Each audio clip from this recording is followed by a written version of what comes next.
Ya, selamat siang kepada Pak Binsar dan teman-teman. Kami dari kelompok satu yang beranggotakan saya, Yeremi Manuel, dan teman saya. Saya Messi Augesti Wijaya. Saya Mega Jennifer Talia. Ya, pada siang hari ini kami dari kelompok satu akan mempresentasikan mengenai karya keselamatan Kristus dan penerapannya dalam dunia kerja. Jadi, kami telah menginterview dua pendeta yang berasal dari dua denominasi gereja yang berbeda. Shalom untuk teman-teman semua yang mendengarkan dan Pak Binsar yang kita hormati. Hari ini kita dengan segala hormat kedatangan PDP Daniel Chavin. Tepuk tangan dulu dong. Halo, shalom, salam kenal. Ya, jadi saya PDP Daniel Chavin, saya staf di gereja. Kebetulan saya saat ini bekerja staf di gereja di GBI Gandaria City atau yang sering dikenal Growth Center Church di Jakarta Selatan. Daniel ini di bidang pelayanan itu di bidang apa aja ya, Kak? Pelayanannya saya sih mencakup pelayanan jemaat ya, kayak kita kunjungan ke rumah jemaat, kunjungan ke rumah sakit, dan kalau misalnya ada butuh didoakan, kita juga doain jemaat. Terus juga, tapi kalau setiap minggunya banyak melayani di bidang pujian penyembahan. Seperti itu. Oke. Udah ngebahas tentang pekerjaan Kak Daniel, dan kan kita baru merayakan kematian Tuhan Yesus dan kebangkitan ya minggu lalu. Yang mau jadi pertanyaan adalah di dunia marketplace terutama, apa sih karya-karya keselamatan dalam Injil-Injil Tuhan dan penerapannya di dunia marketplace, di dunia pekerjaan yang Kak Daniel bisa sharing ke kita-kita. Ya, jadi sebenarnya kalau misalnya ngomongin tentang karya keselamatan Tuhan, kalau di-relate ke marketplace, sebenarnya juga kenapa Tuhan datang kan sebenarnya karena kita Roma menuliskan bahwa manusia telah jatuh dalam dosa dan telah kehilangan kemuliaan Allah. Dan karena kematian, karena dosa itu bikin kita akhirnya nggak bisa dekat lagi sama Tuhan. Dan akhirnya Tuhan perlu turun sendiri ke dunia untuk membuktikan bahwa manusia nggak bisa sendirian gitu, dan manusia nggak sempurna, dan manusia tidak bisa menyelamatkan dirinya sendiri, hingga akhirnya Tuhan perlu turun tangan untuk akhirnya menyelamatkan manusia itu sendiri. Dan karena akhirnya kita yang tadinya berdosa, dan akhirnya Tuhan datang dan kematiannya memberikan kita kuasa untuk menikmati kemuliaannya dan menikmati karya penebusannya, hingga akhirnya sekarang kalau misalnya di-relate ke marketplace, akhirnya kita sekarang bisa free, bisa bekerja. Jadi kekristenan kita, by the way, menyinggung sedikit gitu ya, bahwa kalau misalnya agama-agama lain mengajarkan bahwa kita diselamatkan karena usaha dan hasil kerja keras kita sendiri. Beberapa agama yang lain gitu ya, kamu cukup berbuat baik, memberi sedekah, ataupun mengamalkan ajaran-ajarannya, dan kamu akan pasti masuk surga. Tapi kalau kita di Kristen, kita clear banget bahwa Tuhan bilang di Yohanes 15 ayat 5, tanpa Dia nggak bisa apa-apa. Dan Tuhan juga bilang bahwa mengklaim bahwa mengatakan dirinya adalah akulah jalan, kebenaran, dan hidup. Jadi kita nggak bisa menyelamatkan diri kita sendiri, kita diselamatkan karena Tuhan itu sendiri. Dan akhirnya karena keselamatan itu, akhirnya Tuhan mau kita menjadi terang dimanapun kita berada. Karena keselamatan itu, akhirnya Tuhan gak mau kita cuma menikmati keselamatan itu sendiri ya.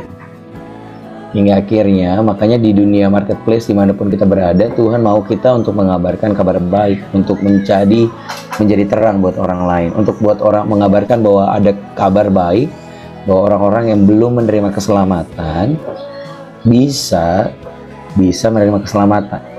Nah, tentunya kan kabar baik itu nggak bisa cuma disiarkan melalui gereja, dan kabar baik itu harus disiarkan di semua bidang, termasuk marketplace, termasuk teman-teman yang akan bekerja di marketplace, di semua industri finansial, industri pendidikan, industri apapun, kesehatan mungkin, you can name it, industrinya, semua kabar baik itu harus disiarkan di semua bidang. Hingga akhirnya semua orang mendengar kabar baik dan semua orang menerima kabar baik itu. Gitu. Dan akhirnya semua orang menerima kemuliaan Allah. Ingat tadi kitab Roma berkata bahwa semua orang telah jatuh dalam dosa dan akhirnya telah kehilangan kemuliaan Allah. Dan tentunya kita nggak mau teman-teman kita di marketplace lain tetap tinggal dalam dosa dan kehilangan kemuliaan Allah. Ya, akhirnya kita perlu mengabarkan kepada mereka semua untuk menerima karya keselamatan Tuhan. Makanya kita nggak bisa cuma hebat di gereja, tapi juga kita harus hebat di kantor. Makanya Tuhan juga bilang, Yohanes 3 ayat 16, Tuhan begitu besar kasih Allah akan dunia ini. Jadi dia nggak cuma mati buat orang gereja aja, tapi juga dia mati juga buat orang-orang yang kerja di marketplace. Dia nggak cuma sayang orang yang sering datang ke gereja, tapi juga dia menantikan orang-orang yang belum datang ke gereja, yang orang-orang ada di marketplace untuk datang ke dia. Dan makanya karena kita menerima kabar baik itu, Tuhan bilang pergilah dan jadilah garam dan terang dunia dimanapun kami berada.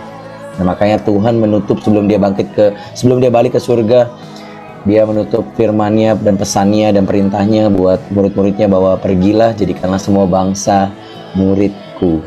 Kata pergi bukan cuma ada di gereja, tapi kata pergi juga ada di semua bidang kehidupan, di keluarga, di kantor, di kampus, di semua industri, di semua bidang kehidupan yang ada. Kira-kira simpelnya begitu. Wow. Singkat, jelas, padat, tapi ngena banget ya. Yang aku highlight tuh, yang benar-benar jadi berkat banget buat aku itu adalah yang tadi Kak Daniel sempat mention, kalau di marketplace itu Tuhan mau kita mengabarkan kabar baik gitu, kalau keselamatan itu bukan cuma buat kita doang orang Kristen, tapi untuk seluruh orang di dunia gitu. Karena Tuhan mati bukan untuk kita doang, tapi Tuhan mati untuk semua orang. Dan yang tadi terakhir dibilang, Tuhan sebelum Tuhan kembali ke pas Tuhan bangkit gitu, Tuhan bilang pergilah dan jadikanlah semua bangsa muridku. Itu benar-benar luar biasa banget buat aku yang juga, dan aku percaya Messi dan Iri juga, untuk memulai karir di dunia marketplace ini. Jadi rema juga buat kita, kalau kita kerja bukan cuma sekedar kerja, tapi kita kerja juga untuk mengabarkan kabar baik gitu. Ada keselamatan dari Tuhan Yesus, ada keselamatan dari Allah Bapa di surga untuk semua orang.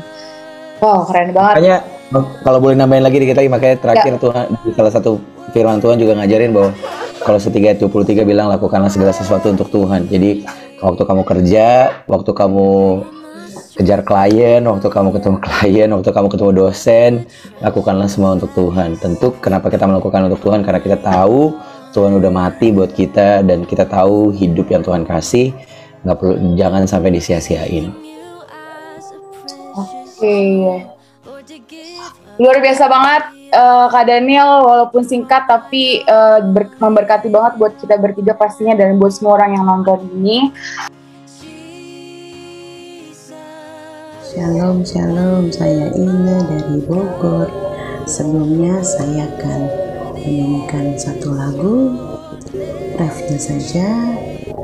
Oleh kuasa darah-Mu, Kau telah tebus dosaku. Kekudusan-Mu melingkupiku. Kasih-Mu mengalir memulihkan hidupku. Sungguh besar anugerah-Mu, Kau selamatkan hidupku. Ku menjadi ciptaan yang baru oleh kuasa darah-Mu. Ya, betul. Hanya oleh kuasa darah Yesus kita semua diselamatkan. Keselamatan atas hidup kita dari api neraka itu hanya dapat dilakukan oleh yang menciptakan kita. Siapa yang menciptakan kita? Dia adalah Yesus. Sebagai manusia dia disiksa, dia dipukul, mendapatkan hal yang sesungguhnya tidak layak untuk seorang Yesus, tidak layak, tetapi dia melakukannya itu. Untuk siapa? Untuk kita semua. Karya keselamatan yang Yesus berikan bagi kita itu tidak ada bandingan, tidak bisa dibandingkan dengan apapun juga. Dia sudah menanggung segala sakit penyakit kita. Dia sudah menanggung segala penderitaan kita. Dia sudah menanggung kutuk-kutuk kita. Dia sudah menanggung kesusahan kita, segala sesuatunya. Dia sudah tanggung dan itu sudah dibayar lunas. Artinya, dalam kehidupan kita sehari-hari, ketika kita mengalami hal-hal yang berat, sakit penyakit kah, kesulitan ekonomi, belum mendapatkan pekerjaan, apapun juga, harusnya kita apa? Kita sudah bisa bangkit. Karena apa? Karena kita sudah mendapatkan kemenangan. 2000 tahun yang lalu, Yesus sudah mengatakan, sudah selesai. Artinya, tidak ada yang kita takutkan lagi. Karena apa?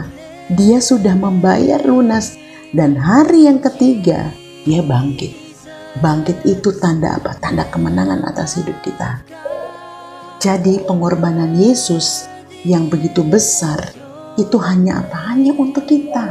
Hanya untuk dosa yang kita lakukan hari-hari ini mungkin. Kesulitan-kesulitan kita yang kita hadapi hari-hari ini. Penderitaan, kekecewaan, tidak percaya diri. Hal-hal yang iblis intimidasikan kepada kita. Mungkin kita di tempat pekerjaan kita nggak bisa apa-apa, gaji begini-begini aja, atau kita punya masalah sakit penyakit, atau kita punya kesulitan rumah tangga dan sebagainya. Kita minder, rasa-rasanya kok orang lain enak sekali ya, ngebayangin, wah dia cantik, dia ganteng, dia punya fasilitas apa-apa, sementara kita punya. No, saya mengingatkan, apa yang sudah Yesus kerjakan, apa yang Yesus sudah berikan, keselamatan itu sudah membuat pribadi kita berubah. Kita ciptaan yang baru. Kalau kita ciptaan yang baru, rasa minder, rasa ketakutan, rasa tidak mampu melakukan, rasa tidak percaya diri, takut, kecewa, harusnya itu sudah tidak ada lagi. Karena apa? Karena itu sudah dibayar lunas. Mungkin kita merasa bahwa aku orang yang gak berharga, aku hidup di bawah tekanan. Enggak, buang itu jauh-jauh. Itu panah api si iblis supaya kita memperkatakan dengan mulut, ya aku gak bisa, ya aku belum sembuh, ya aku miskin, ya aku tidak pandai, ya aku tidak cantik, ya aku tidak ganteng, dan sebagainya. Itu adalah tipu muslihat. Karya keselamatan yang sudah Yesus berikan buat kita itu sah, mutlak kita, karena dia sudah bangkit. Jadi mari kita bangkitkan dimanapun kita berada, di tempat kerjakah, di tempat kuliahkah, harus kita ingat ini berbeda. Kalau engkau melihat keadaanku seperti ini, tapi ada yang belum kau lihat, yaitu kemenangan yang Tuhan berikan bagi setiap kita. Apapun yang kita kerjakan, maka dia akan buat berhasil dan beruntung. Itu yang harus kita pegang. Supaya apa? Supaya kita hidup berkemenangan. Supaya kita hidup diberkati. Supaya kita hidup penuh dengan damai sejahtera dan sukacita. Kalau ada yang belum berhasil, ada waktunya. Untuk segala sesuatu di kolong langit ini, ada waktunya. Jadi maju terus. Ingat bahwa keselamatan itu sudah menjadi milik kita. Keselamatan atas segala sesuatu. Dan itu sudah Tuhan bayar lunas. Dan bukan saja lunas, tapi dia juga berikan kemenangan atas hidup kita. Ya, tetap semangat di dalam Tuhan. Apapun yang kita kerjakan, sepanjang kita menuruti perintahnya, sepanjang kita hidup di dalam kasih-Nya, maka kemenangan itu adalah mutlak bagian kita. Karena kita satu, kita adalah anak-anak Allah, anak-anak Elohim. Yang kedua, kita ini harta kesayangannya. Di dalam Keluaran 19 ayat 5. Sekali lagi saya bacakan. Dan sekarang jika kamu sungguh-sungguh mau mendengarkan suaraku dan memegang perjanjianku, maka kamu akan menjadi harta kesayanganku atas segala bangsa, sebab seluruh bumi ini adalah milikku, kata Tuhan. Ya, jadi tetap sungguh-sungguh di dalam Tuhan. Pegang keselamatan itu, jangan dibuang. Jangan dibuang hanya karena cinta, hanya karena jabatan, hanya karena keinginan-keinginan yang semu. Jangan, pegang itu kuat-kuat. Karena apa? Karena janji-janji Tuhan itu ada di dalam karya keselamatannya. Ya, maju terus di dalam Tuhan. Kasih Tuhan yang berlimpah-limpah turun bagi kita semua. Amin.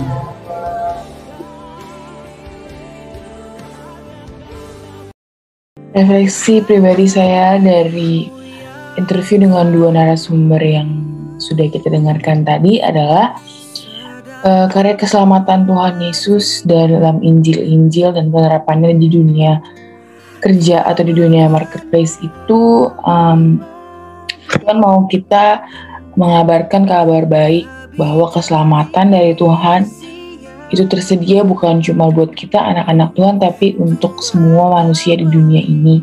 Dan tugas kita di kantor itu bukan cuma untuk bekerja saja atau menjalankan kewajiban kita bertanggung jawab untuk pekerjaan yang sudah diberikan kepada kita, tetapi juga untuk mengabarkan bahwa Tuhan sudah memberikan keselamatan bagi saya dan Anda, bagi di semua orang di marketplace dan pastinya di semua bidang, dan usaha dan hasil kerja kita masing-masing itu sebenarnya tidak menghasilkan sehasta pun, tapi tanpa Tuhan kita tidak bisa apa-apa. Dan Tuhan sudah memberitahukan bahwa Tuhan adalah jalan, kebenaran, dan hidup. Dan karena keselamatan Tuhan, kita harus jadi terang di dunia marketplace. Kita yang tadinya gelap, kita datang sebagai terang. Bukannya kita datang juga makin tambah gelap, tapi kita datang jadi terang. Dan Tuhan gak mau kita menikmati keselamatan itu sendiri, tapi Tuhan mau kita kabarkan keselamatan itu, kabarkan kabar baik itu. Karena sebelum Tuhan bangkit, itu sebelum Tuhan naik ke surga, Tuhan bilang kalau pergilah jadikanlah semua bangsa muridku gitu. Jadi ya, itulah tugas kita sampai nanti kita dipanggil sama Tuhan atau sampai kita nanti diangkat sama Tuhan. Itulah tugas kita di dunia, jadikan semua bangsa muridnya Dia. Itu refleksi pribadi saya. Terima kasih, Tuhan berkati. Saya mendapatkan titik kesimpulan yang sama, yaitu bahwa kita harus mengabarkan kabar baik kepada semua orang yang berada di kantor kita ataupun lingkungan kita, bahwa Tuhan Yesus adalah juru selamat untuk semua manusia, dan bukan hanya untuk agama Kristen ataupun orang yang hanya ke gereja. Dan yang kedua, kita harus bisa menjadi terang dan garam, agar lingkungan sekitar kita melihat kita adalah pengikut Kristus, sehingga mereka mau mengikut Kristus karena melihat karakter kita yang berbuah bagi lingkungan sekitar. Terima kasih. Saat ini saya akan menyampaikan refleksi pribadi saya terhadap hasil wawancara dari dua narasumber tadi.